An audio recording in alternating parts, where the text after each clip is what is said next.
আজ আবার নবম শ্রেণীর ছেলেদের স্বাগত জানাচ্ছি। এর আগে আমরা সেকেন্ড টার্মের সিলেবাস করেছিলাম। আজ থেকে থার্ড টার্মের সিলেবাস শুরু করছি। তো থার্ড টার্মে তোদের যেটা দেখলাম আমি, তাতে 5টা মোট চ্যাপ্টার রয়েছে। তার মধ্য থেকে আমি স্থানাঙ্ক জ্যামিতির চ্যাপ্টারটা শুরু করছি।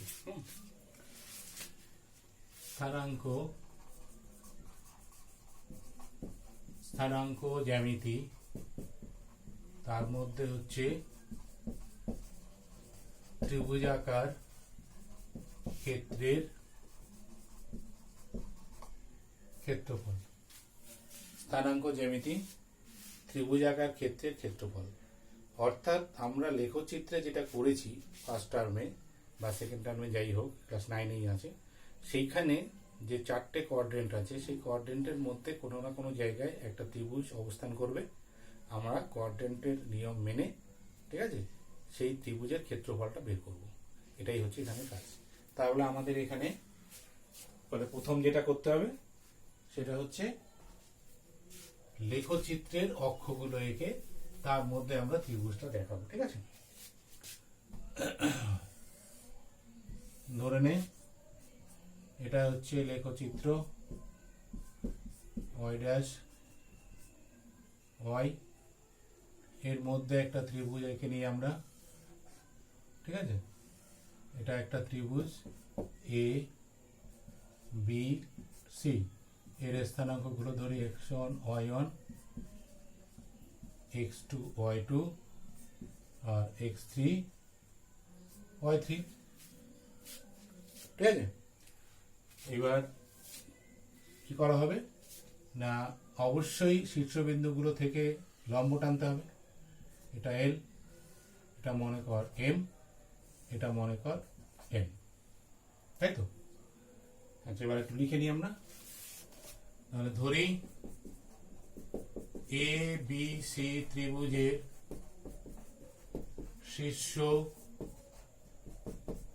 শীর্ষ বিন্দুগুলির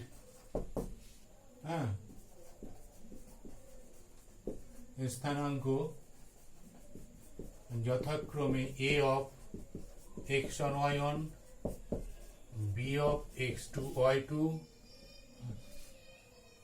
ও সি অফ x3 y3, তাই তো? এবার এ বি ও সি বিন্দু থেকে, ঠিক আছে, x অক্ষের উপর এ বি ও সি বিন্দু থেকে x অক্ষের উপর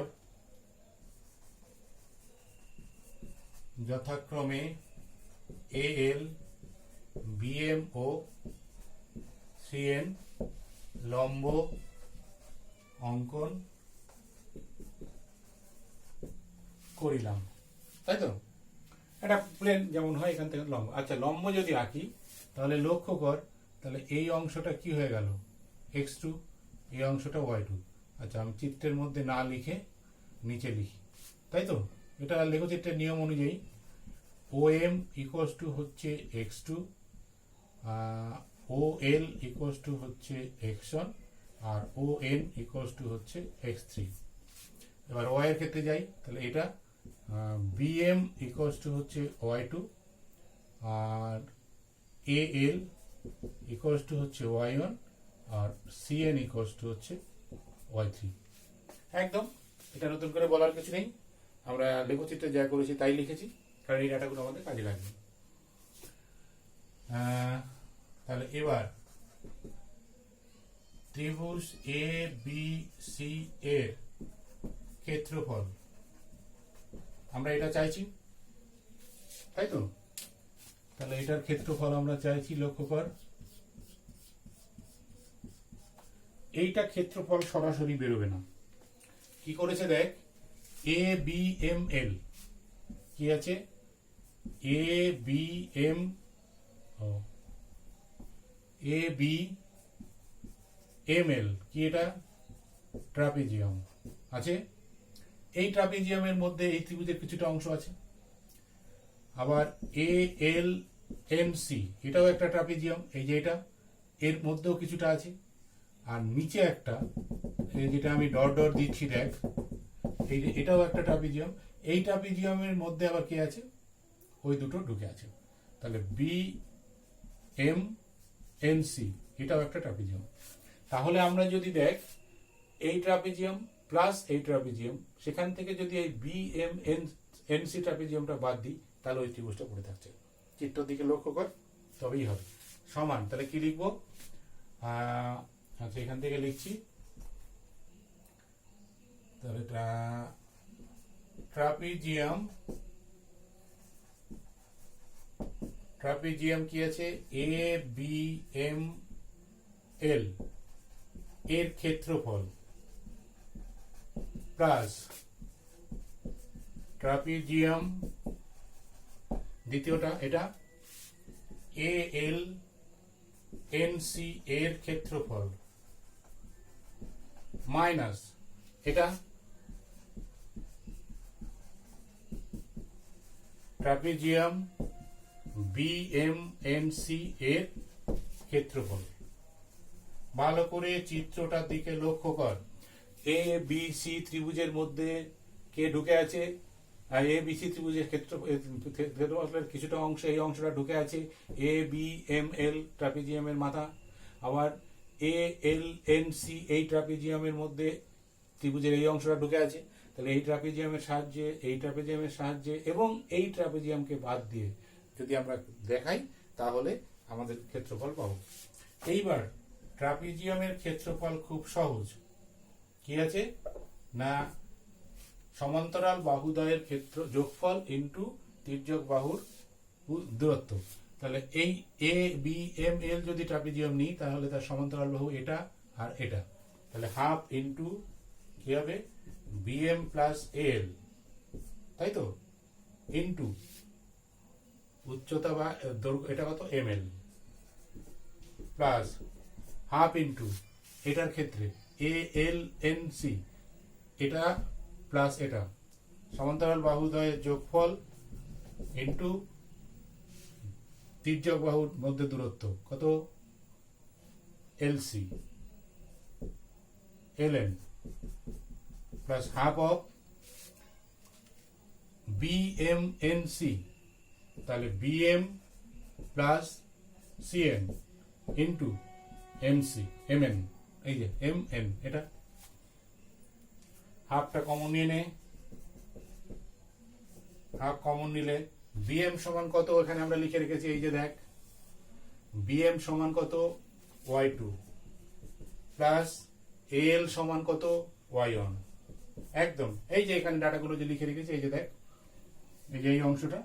এখন শুধু আমরা এই অংশটা পুট করবো, এই যে আমি যে অংশটা গ্রিন গ্রিন দিয়ে বর্ডার দিলাম, এই অংশটা পুট করব।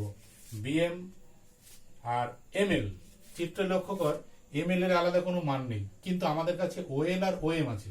তাহলে ওএল মাইনাস ওএম লিখতে পারি, এম এল সমান, তাই তো। তার মানে OL minus OM plus L, L মানে হচ্ছে Y one plus CN, CN মানে হচ্ছে Y three into L N, L N এটার মান নেই, আমার কাছে আছে ওএন মাইনাস ওএল। তাহলে এখানে লিখবো ON minus OL plus BM, BM মানে কত Y two plus CN, CN মানে কত ওয়াই থ্রি ইন্টু, ইন্টু কি আছে এমসি, এই এমএন, এমএন মানে এটা, এমএন এরও ডাইরেক্ট মান নেই, কিন্তু ওএন মাইনাস ওএম আছে, তার মানে ওএন মাইনাস ওএম। এবার বাকি মানগুলো বসা, হাফ ইন্টু, ও এটা মাইনাস হবে, আবার এই এখানটা, এখান থেকে লক্ষ্য কর, এটা মাইনাস, এটা মাইনাস, এই যে ট্রাপিজিয়ামটা মাইনাস করা হয়েছে। তাহলে এবার কত হবে, Y two plus Y one into OL কত, এখানে লক্ষ্য কর, ওয়েল মানে হচ্ছে X one minus OM, OM মানে হচ্ছে X two plus Y one plus Y three into ON মানে হচ্ছে X three minus OL, OL মানে হচ্ছে X one minus Y two plus y3 into ON মানে হচ্ছে x3 মাইনাস ওএম মানে হচ্ছে x2। একদম ওখান থেকে যা মান আছে তুই পরপর বসিয়ে দিবি, ইকুয়ালস টু হাফ অফ, এবার গুণ করে দে, এগুলো পরিষ্কার, এই দুটো দুটো উৎপাদক করে গুণ করে দে। তাহলে আসছে দেখ x1 y2 minus x2 y2 plus x1 y1 minus x2 y1 plus এবার এটা দিয়ে x3 y1 minus x1 y1 plus x3 y3 minus x1 y3, है ना, x1 y3 মাইনাস, মাইনাস করছি তার মানে হচ্ছে x3 y2 মাইনাস, এখানে মাইনাস হবে তাহলে মাইনাস হওয়ার জন্য এটা প্লাস হয়ে যাবে, x2 y2 x2 y2 minus x3 y3 plus x2 y3।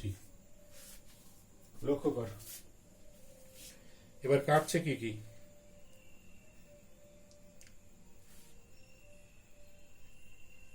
x1 y2 আছে কোথাও,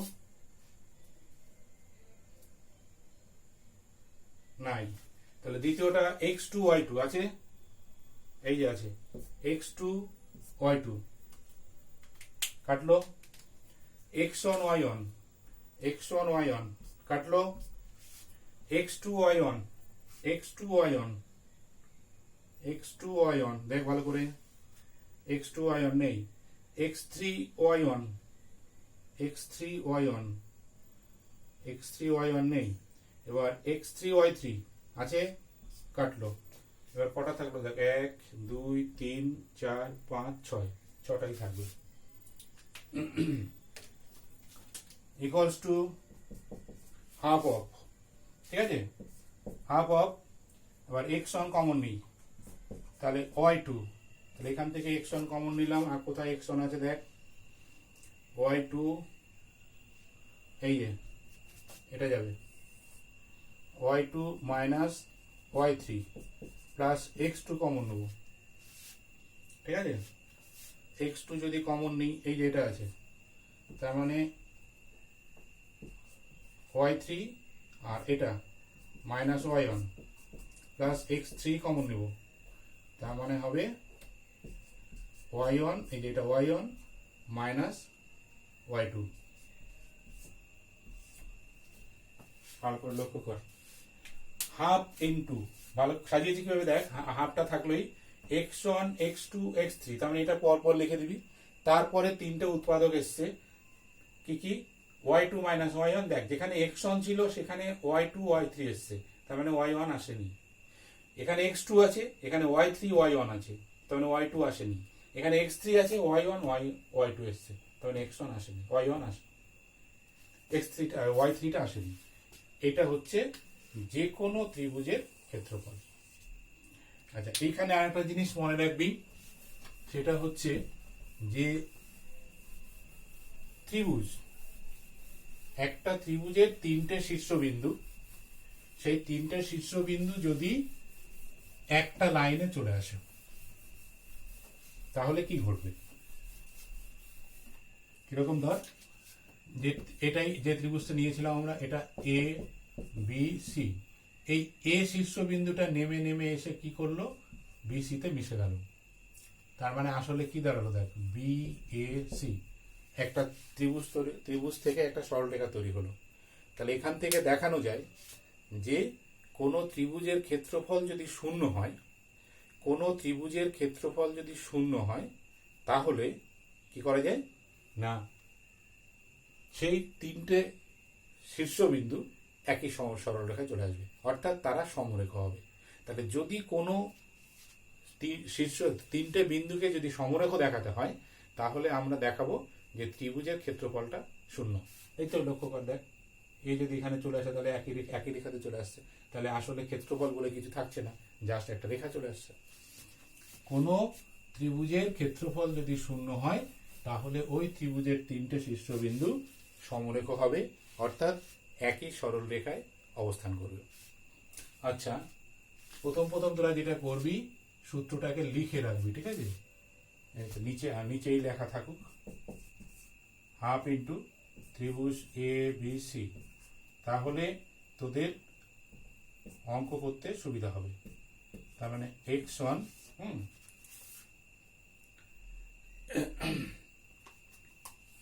y2 মাইনাস y3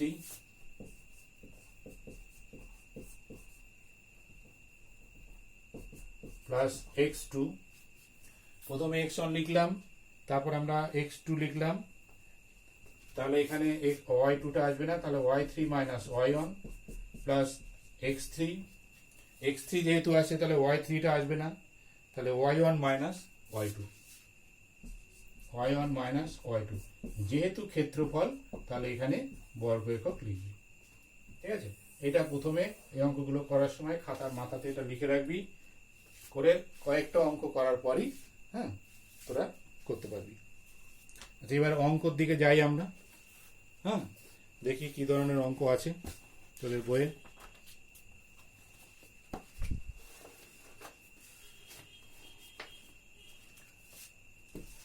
কোষে দেখি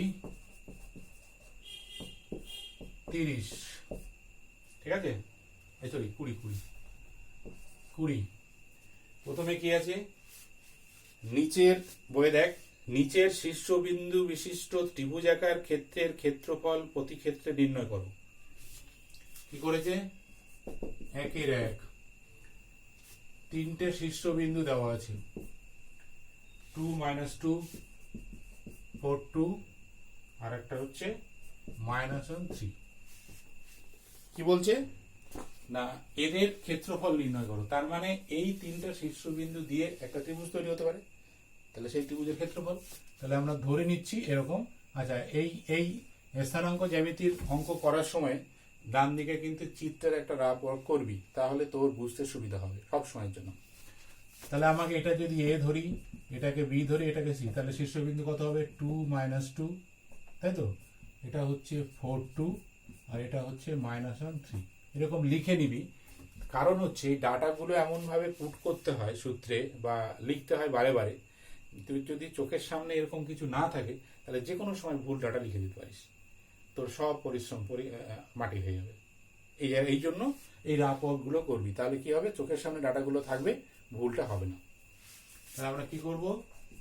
ধরি শীর্ষ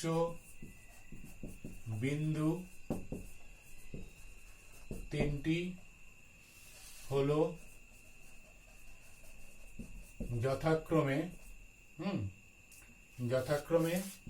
a of 2 minus 2, b of 4 2 O c of -1 3, তাই তো? তাহলে অতএব ত্রিভুজ এ বি সি এর ক্ষেত্রফল সমান হাফ ইন্টু, আচ্ছা এখানে এই যে x1 y2 into y2 minus y3, এই জায়গায় তোরা কি করবি?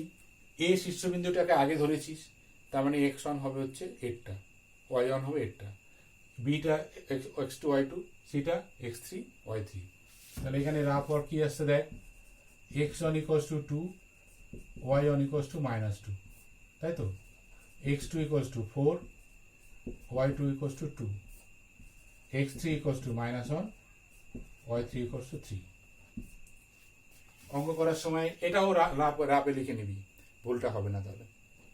তাহলে এবার হচ্ছে x1 মানে হচ্ছে 2 ইন্টু y2 মাইনাস y3, তার মানে 2 মাইনাস 3 প্লাস x2 মানে 4 into y3 minus y3 minus y1, তার মানে প্লাস হয়ে গেল, ইন্টু x3 মানে হচ্ছে -1 ইন্টু y1 মাইনাস y2, তাই তো? y1 মাইনাস y2, তার মানে -2 এত বর্গ একক।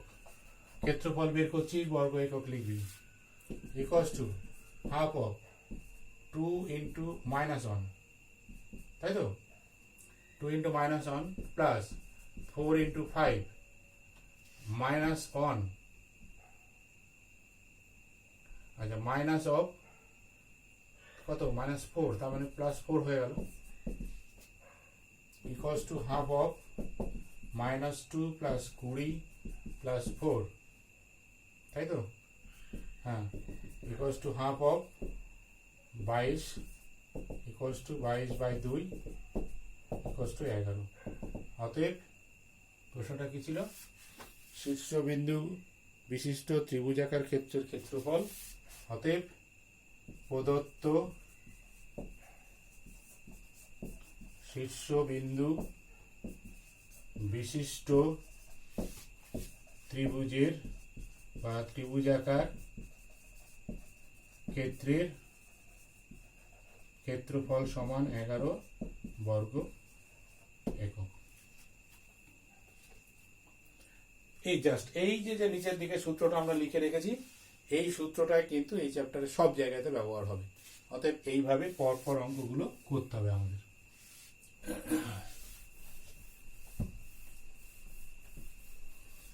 ক্যালকুলেশনগুলো করার সময় একটু সাবধান থাকবি, কারণ হচ্ছে প্রচুর ডাটা ব্যবহার করতে হয়, তো এই ডাটাগুলো ব্যবহার করে তার ঠিকঠাক ব্যবহার করাটা খুব জরুরি। তুই সবই জানিস, কিন্তু সামান্য অসতর্কতায় কিন্তু অঙ্কটা ভুল হয়ে যাবে।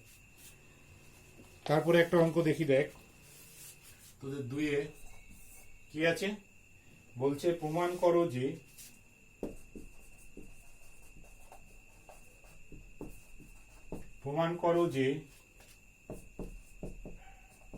(3 - 2 -5 4 ও -1 অন বিন্দু 3টি সমরেখ। বিন্দু 3টি সমরেখ। দেখ একটু আগে যে কথাটা বললাম, যে একটা ত্রিভুজের ক্ষেত্রে যে কোনো একটা শীর্ষবিন্দু যদি তার বিপরীত বাহুর উপর কোইনসাইড করে যায়, অর্থাৎ সমাপতিত হয়ে যায়, তাহলে কিন্তু সে আর ত্রিভুজ থাকছে না, কি হচ্ছে, সে একটা সরলরেখায় পরিণত হচ্ছে। তার মানে যে ত্রিভুজের ক্ষেত্রফল ছিল এতক্ষণ সে আর থাকবে না, তার মানে ত্রিভুজের ক্ষেত্রফল 0। তাহলে এখানে সমরেখ দেখাতে গেলে তাই করতে হবে। তার মানে ধরি প্রদত্ত বিন্দু 3টি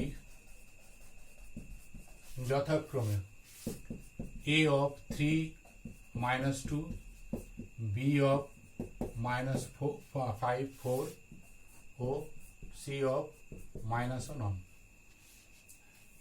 এই ABC সবসময় ধরে নিবি, ঠিক আছে। অতএব ABC ত্রিভুজাকার ক্ষেত্রের ক্ষেত্রফল সমান হাফ অফ x1, x1 মানে কত 3, তাই তো, এটা x1 3, এটা x2, এটা x3, তার রেসপেক্টে y1 y2 y3 হবে, তাই তো। আমি এটা গ্রিন দিয়ে লিখি, x1 x2 x3, ঠিক আছে, into y2 minus y3, y2 মানে হচ্ছে 4, y2 মাইনাস y3, y3 মানে হচ্ছে 1, প্লাস x2 মানে হচ্ছে -5, ইন্টু হচ্ছে y3 minus y1, y3 minus y1 plus x3 minus 1 into y1 minus y2, তাই তো, y1 মাইনাস y2, y1 মানে হচ্ছে -2 -4, এত বর্গ একক। দেখ ভালো করে, তাহলে এইটা এটা যদি x1 হয় তাহলে এটা y1, এটা যদি x2 হয় তাহলে এটা y2, তাহলে এটা হচ্ছে y3, তাই তো? তো এইভাবে লিখবি না, আমি বোঝানোর সুবিধার জন্য লিখলাম, কিন্তু এইভাবে তোরা পুট করবি না। দেখ তো ভালো করে যে এইভাবে বসানোটা বোঝা যাচ্ছে কিনা।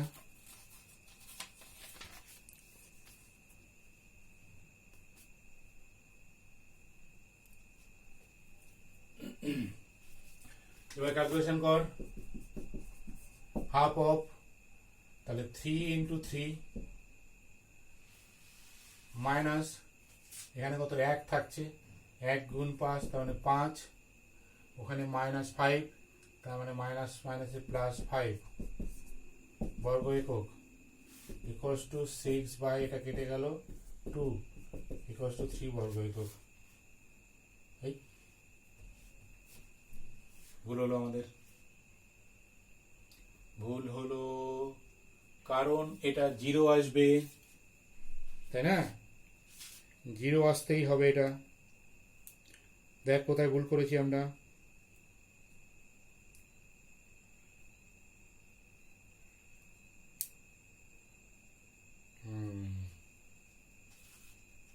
কত জায়গায় ভুল লিখেছি দেখ। এটা প্লাস হবে আর এখানে কত 6 হবে, তার মানে এটা -15 আর এটা +6। ঠিক ঠিক, এই যে দেখি তো, খেয়াল রাখবি এগুলো। তার মানে হচ্ছে half of 9 + 6 - 15 equals to half of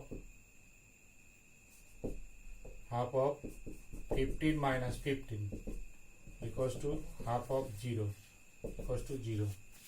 তার এখানে কিন্তু যেহেতু প্রদত্ত বিন্দু তিনটি দ্বারা সৃষ্ট ত্রিভুজাকার ক্ষেত্রের ক্ষেত্রফল 0, অতএব বিন্দু তিনটি সমরেখ। প্রুফ। কি লিখলাম? প্রদত্ত বিন্দু তিনটি দ্বারা সৃষ্ট ত্রিভুজাকার ক্ষেত্রের ক্ষেত্রফল 0।